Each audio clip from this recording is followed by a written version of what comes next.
Very good afternoon to everyone. Let me begin by thanking the government for having us here and for listening essentially to our concerns and opinions concerning the very hot and topical issue around bond notes. Now, last week when the President addressed the Central Committee, he indicated that everyone who is opposed to bond notes is either political or ignorant. Now, I'm neither.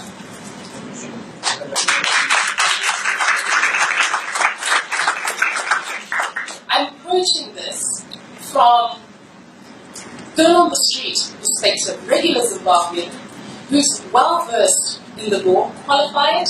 I practice as an advocate. I teach administrative law, which is the law of government in Zimbabwe. I was around in practice when the new constitution itself was enacted. I'm familiar with the legal territory around this issue. Now, coming to the Constitution itself, because everything I'm going to say is going to be legal or law-based. The Constitution itself, when it was enacted in 2013, people read the obvious. So obviously we looked at freedom of the press, we looked at freedom of movement, the right to life, we looked at all the ordinary constitutional rights that were normally used to, and that obviously became synonymous with the fight for human rights around the period 2000 to 2009. Now, what people weren't aware of is a hidden gem that lies in the Constitution, which is Section 68. Very little is said of this section, but it is our goldmine as citizens. And it says this, I'll read it, it does bear reading. It says, every person has a right to administrative conduct, that's government conduct, that is lawful, that is prompt, that's efficient, that's reasonable, that's proportionate, that's impartial, and both substantively and procedurally fair. So we have a right from our government to conduct that is lawful. Now, Dr. Manguchi, as part of the government, his office is created under Section 14 of the Reserve Bank Act, is subject to Section 68. In other words, he owes us an obligation of lawful conduct, reasonable conduct, conduct that's both procedurally fair and substantively fair. Fairness is a huge criterion. Is it fair to take away my money and give me paper in return? Let's give the argument that his conduct in proposing to do so is unconstitutional. Now let's deal with lawfulness for a minute. Nowhere in the Reserve Bank Act is a power given to the Reserve Bank governor to issue bond notes. In fact, bond notes are a creation of respect of the governor. A creation that's unknown at economics and that's unknown at law. So if you go through all the acts of Parliament, and I've done so, combed through them tediously, Reserve Bank Act, Banking Act, Bills of Exchange Act, you don't see the term bond note. Bearer check used to exist, but in 2010, Section 42A, which gave the old government the power to issue bearer checks, was repealed. In other words, that power no longer exists. So this is not a situation that's synonymous with what Governor Gono did. Now, we don't like what Governor Gono did, but at least it was lawful. The problem is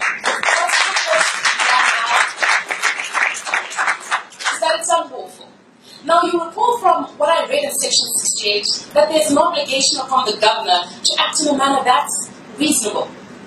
Rationality is a key criterion for whatever measures he proposes to introduce. Now, let me ask you this. Is it rational, is it reasonable to pay an incentive of 5% to Zimplatz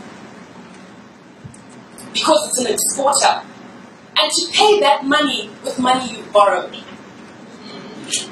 Now, what incentive does Zimplatz need to mine? They're making a killing. That's why they bank in Panama. They don't need anything.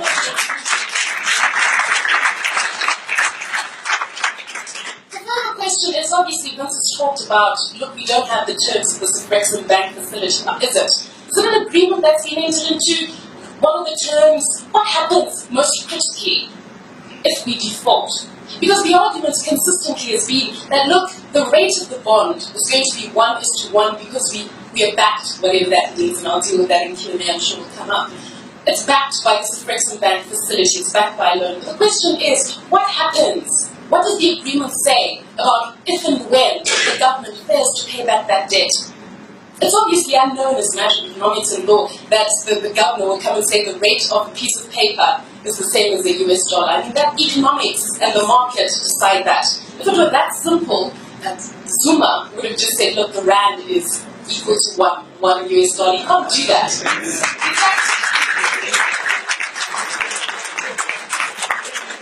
In fact, Bono at the time in 2009 would have just said, you know what, lying in the sand, the Zim dollar that's been running, the rate is now 1:1. There's a reason that didn't happen. If you don't wait until you've been stolen from. If you see the thief running towards you, you can run to court and say, look, that guy, can you see him? He's running to take away my money. Please stop him.